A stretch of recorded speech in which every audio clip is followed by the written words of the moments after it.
thing. This is my last part of a tremendous, wonderful career. And I say wonderful career for what I have got out of it. And I tell you, on the top of the list, it's not this that I put as the priority. I'm in the fortunate position, and I have been in the fortunate position for well over a decade, that I've never had to worry about this, no matter how long I live. So my priorities have been, over the last decade, one hell of a different to a lot of other people who obviously motivated in the beginning, and it's quite correct so, for materialistical, financial issues, i.e. goals. And it's absolutely fine. But I was, and from the training this morning, I said to you who were in the training, a very important word.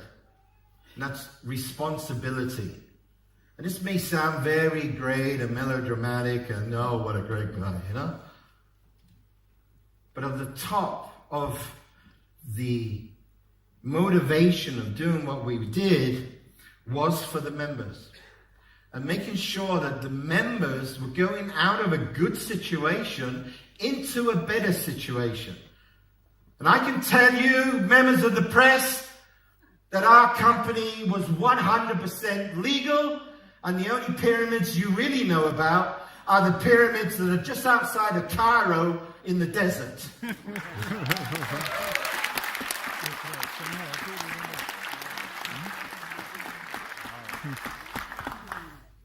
I did a due diligence. My partner would love to have done a due diligence, but it's not really his world. Those of you who know him, you know exactly what I'm saying. The people leaving are not from the press, I hope. You want to get the evening news out, or okay.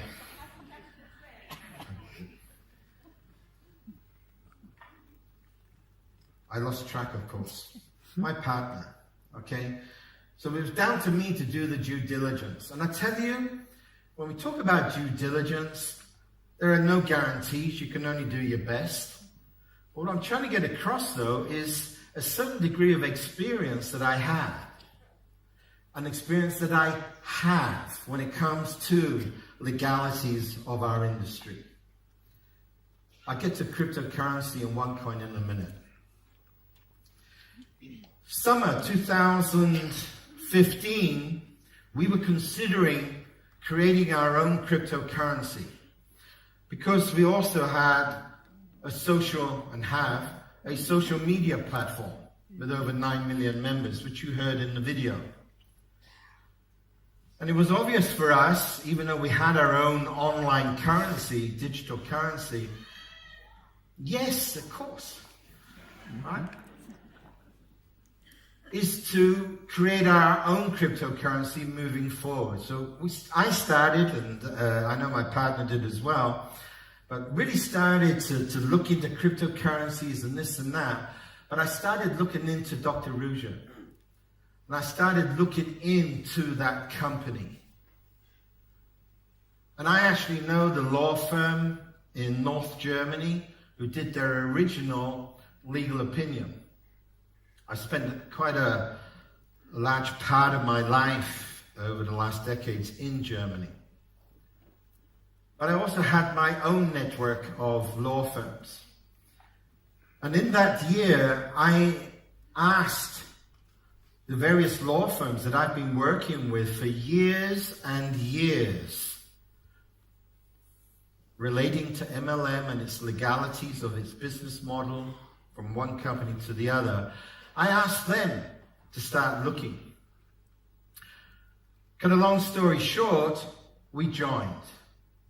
And I can tell you, after 44 years in this industry and working nearly 3 years on legals around the world in this industry, there is no way on this planet, there's no way on this universe that anyone can call this business model a pyramid system. It is so absurd, I lose all words. There is no way, no way, no way, dear press, no way.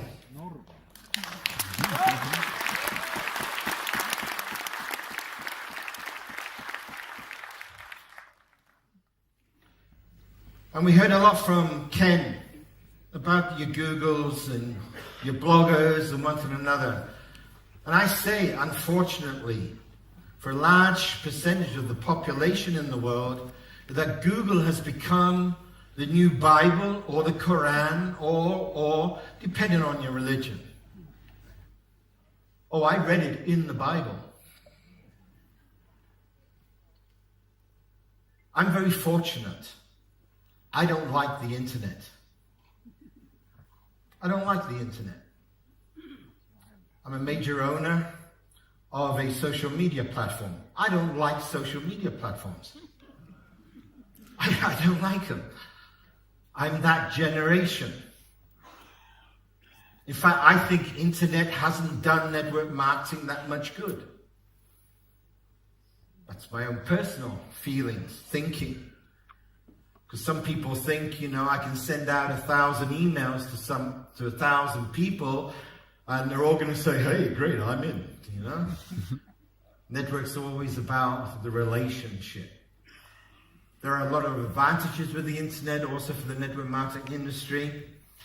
You can reach a lot of people at the same time in a lot of different cities and countries at the same time. But my flights a year certainly haven't gone down.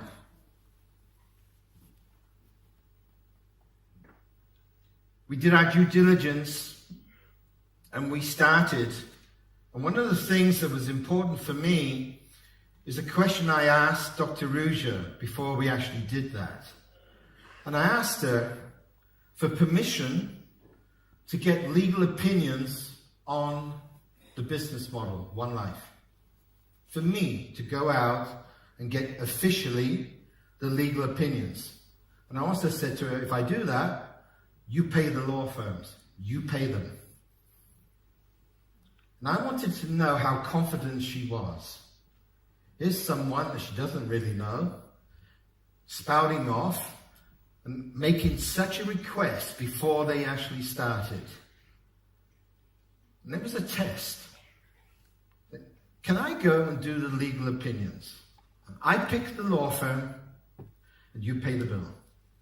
She said, Frank, go ahead. Said, how many do you want to do? I said, I'll start off with 2 or 3. I'd like to do 3 or 4. Fine, go and do it, Frank. And we did it. That's why you have a Swedish legal opinion. That law firm, been working with them for a handful of years because they did the legal opinion for our company when we had official international online governmental warnings to the general public about our business model. We did it in Holland, Ego, with the same law firm that I did it with 5-6 years ago. We did it in Italy with the same law firm that I did 5-6 years ago. And we also did it in Germany, even though there was one in Germany. But I said to her, that's great, I know these people, but I'd like to go to the German lawyers that I use and have been, I know the company since 1991, not the company, the law firm. Since 1991. They said, why do you want another one from Germany? I said, I'll tell you why.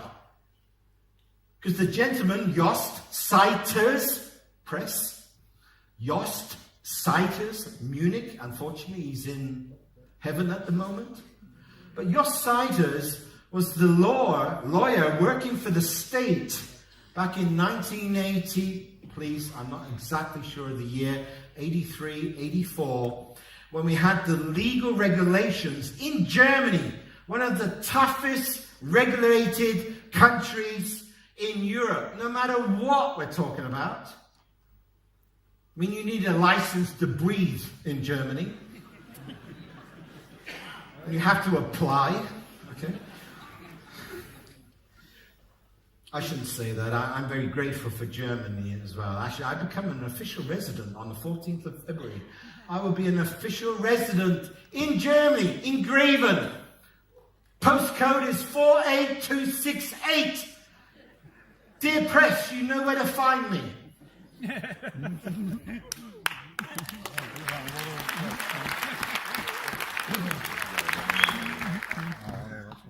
But Jos Seiters, he created, with the state prosecutor of Germany at that time, paragraph 6C, that regulated all direct sales companies wanting to work and actually working in the Republic at the time, Germany.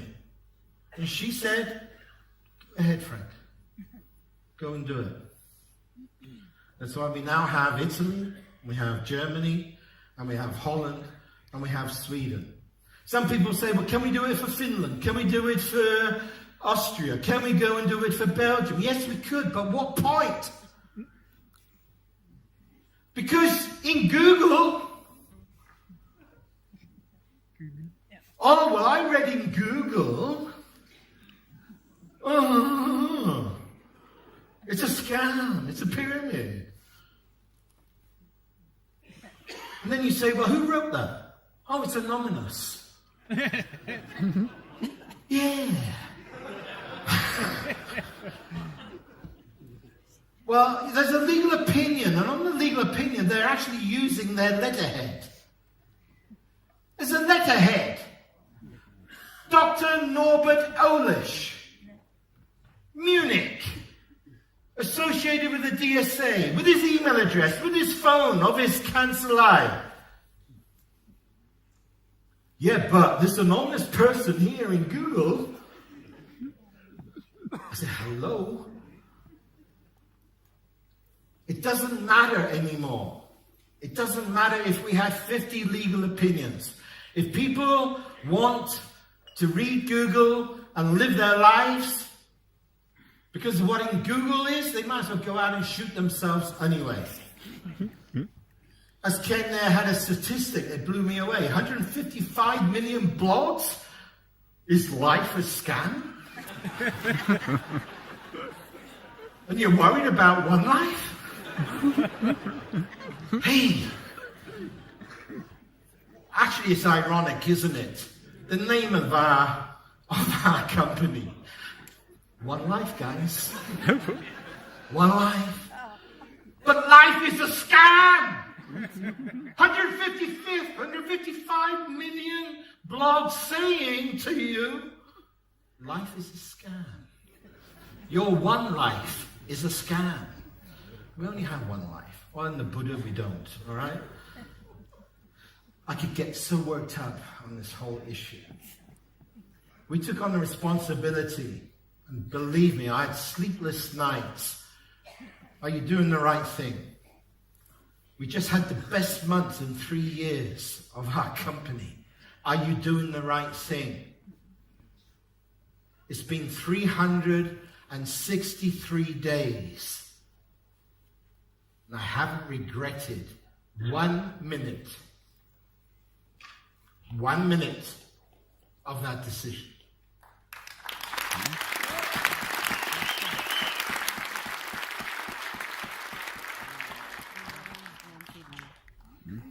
Dear press, your colleagues in Germany,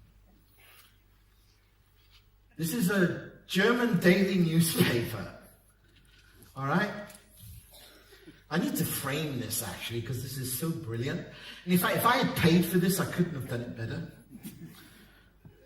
This is from the Friday the 6th of January.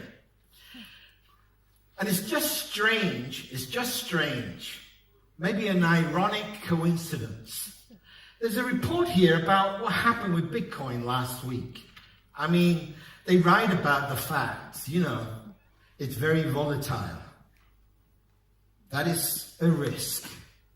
But they say about how Bitcoin hit record high, about this virtual currency that you can use in most countries. There's no regulatories fighting against it and one thing or another.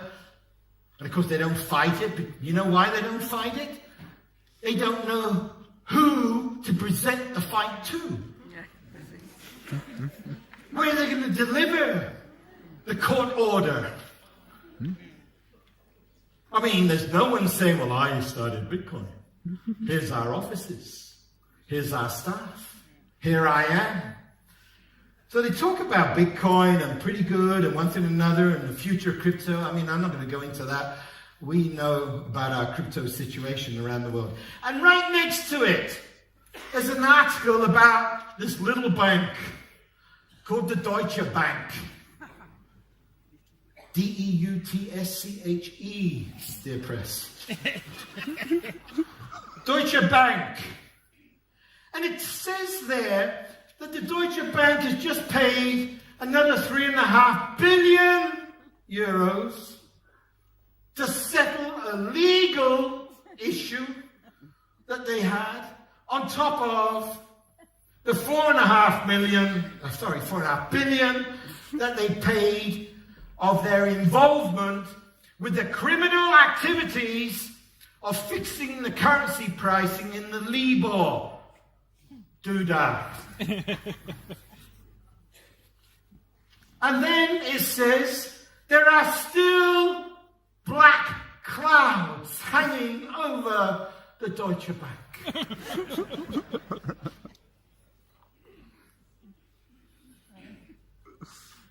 But in Google, life is a scam. Because the Deutsche Bank, there's no one there at the Deutsche Bank who has to worry that their name turns up in Google or been involved in that. We heard about from our dear CEO the reference to VW. But I mean, that was an illegal act. It was criminal what they did with their cars. And yes, America comes down on you like a sack of potatoes, without a doubt. But it was a criminal action. And the Deutsche Bank settles everything outside of court. And then you hear about OneCoin. See, the issue, and this is where the dear press are making their mistakes. You see, it's not a question of whether this is a pyramid, because that is the most ridiculous thing I've seen in 44 years of my career. It's not a question of a Ponzi. You've had that all explained to you. I just suggest to you, go to Wikipedia and put in the word Ponzi scheme so you know what a Ponzi scheme is. Because only if you know what it is, can you then say, this isn't factual. And put pyramid scheme in it, and not just pyramid, otherwise you do end up in the desert. Okay? Read exactly what it is. And with that, dear press, you should do the same. Do the same. But what your real issue is, and what our issues are when we're talking to people, is whether the cryptocurrency OneCoin, whether the blockchain OneCoin is real or not. But that's something they can't really go for. But latest, second quarter 2018, when it goes public, then the company is obliged to make all the information public. It's a private company. I've been sat down with people and they say, well, I've got 10 people in my organization and I'm ready to join you guys, but I want to go to Sofia and I want to see the computers and I want to see the blockchain. And hello? If you know anything about the blockchain and the amount of racks of computers you need to even run these things, you're not going to find it in an office in Bulgaria, in Sofia. The people asking this don't even know how to spell it. That is the question. It's the question that we all have to ask ourselves. Is the blockchain OneCoin real or isn't it? There's no other question, except for the fact, what do you need as a cryptocurrency to be one of the most used cryptocurrencies in the world? Well, let's go through this. What you need is, you need millions and millions and millions of people who actually have ownership of coins. Do we agree? Yes. Do you know how many people actually own Bitcoins? Do you know that? How many? Yeah, there you get now. Can 300,000 people owning a cryptocurrency, it doesn't matter the name of the currency, can 300,000 people create a global international payment system? No. So you need millions and millions and millions of people, correct? Mm-hmm. And you need them in a very relatively short time, correct? Yes. And there is only one thing in the world that can get anything out there internationally, globally, in a quick time. And that is the most beautiful industry in the world called network marketing. Yes. Boom. Yeah.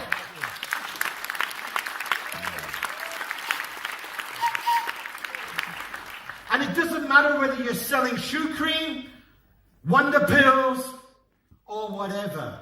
It is the most efficient way to get something out into the marketplace in the quickest amount of time, and also from cost. And this is what Dr. Ruja has done. She's not a networker. She doesn't come out of network. What she knows about is the economic aspects of things. Economics. But she was clever enough to see, what does she need to do? She needs to get it out there quickly. So we use an established business model called network marketing. And there are universities in the world, business schools in the world, who have semesters on network marketing. Yes. Network marketing is not a scam. It is not a pyramid scheme. It is taught in American universities. Yeah, but in Google.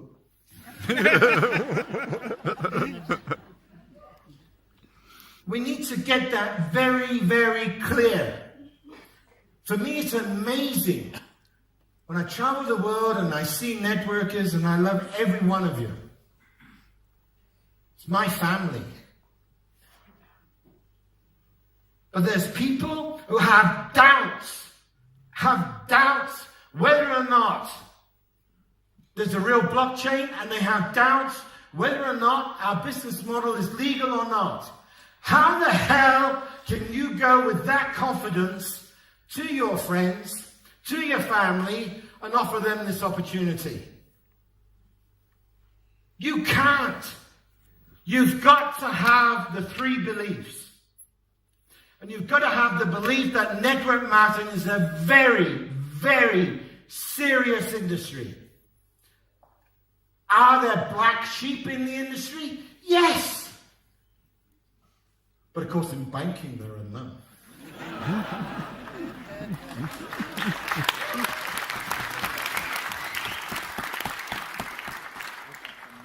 And I could say in the real estate industry, or in the insurance industry, or whatever industry, you'll always have your black sheep. But you've got to be intelligent enough to know that network marketing is one of the most beautiful industries you could ever get involved with. And why? Look at this room. Look at the people we had on stage, recognizing from what countries they come from. We had men, we had women, all different ages, all different religions, all different skin color, all different grades of education. Tell me an industry that gives everyone an equal chance to change something in their lives for the better. Tell me. I'll join tomorrow. That's what network marketing can do. It doesn't matter what your academical grades are. Or. I know.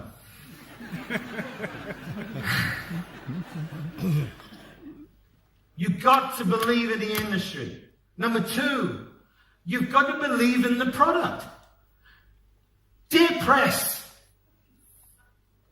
please tell me, have you checked that the blockchain doesn't exist? You only question its existence. That's all you do. Why wouldn't the blockchain exist? Every one of us could start one tomorrow. There are programmers selling software where you can kick off your own blockchain. We were looking at this 18 months ago. We had 2 meetings with law companies for our own cryptocurrency. And I'm not going to tell you how much it costs to start your own blockchain. Why would Ruja not have a blockchain? And anyone, please prove to me that it does not exist. Then I may have 1 or 2 doubts.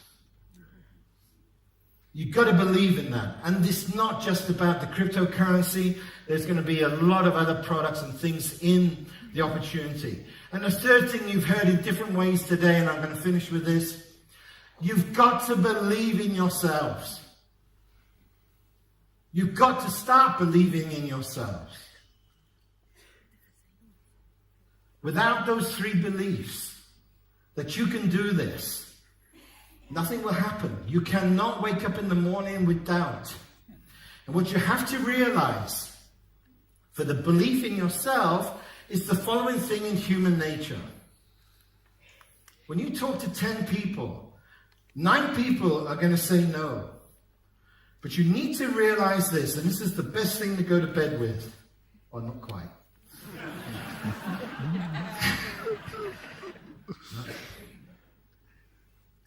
The people who said no have not said no to you. They haven't even said no to the business opportunity. They have said no to having the capability of changing their own lives for the better. Mm-hmm. It's not a no to you as a person. Never take it personally. Network marketing is an awesome, awesome industry. OneLife and OneCoin. After 44 years, I just wish our technology was this far 20 years ago. I could have retired 18 years ago. It is the most awesome thing you're going to ever see. The thing is, you must have the belief in yourself to know that you can reach your goals. You have to have them laid out. You have to work with system. So many people start in network marketing like getting in the car and not knowing where they're driving. When do you ever get in the car and never know where you're driving to? I'll tell you when. When you're drunk or when you had an argument with your loved one. And 9 out of 10 people get into their car, network marketing, go storming down the motorway with no plan, no system, not knowing where they're going to. And this is what every one of you has to avoid. This is the message you've got to get across to everyone you bring into the business. This is the responsibility you have as sponsor. You have to give the people a map. You have to get a map in front of them. Because the most frustrating thing in life is you find out you've been rushing ahead, going down the motorway, you run out of gas, and on top of it, you find out you've gone 500 kilometers in the wrong way, the wrong direction.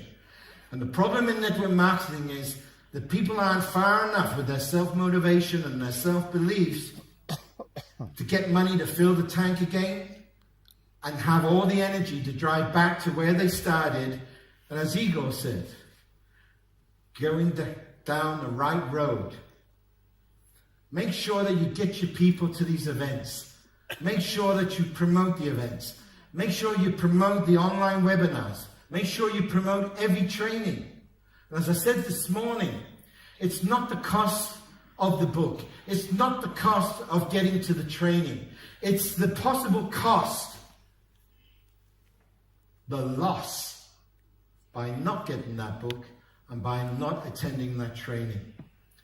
We're out of time. I'll be back here in Sweden and Scandinavia soon. I'm just waiting for an invitation. Okay? I have to make it hard to get, you know? All right? I've been coming here for 20 years. I remember the first time I came to Gothenburg, and there used to be a Sheraton on the way to the airport. Was it a Sheraton? Yeah. Or Holiday Inn? That's where I did one of our first super weekends with Thomas and Kenny Nordland. So this country means a lot to me. The people mean a lot to me that I've managed to meet over the years. Thank you for inviting me, Navid and Max. Great organization. Thank you to the MCs and thank you to every other speaker. And thank you all for being here today. Thanks a lot.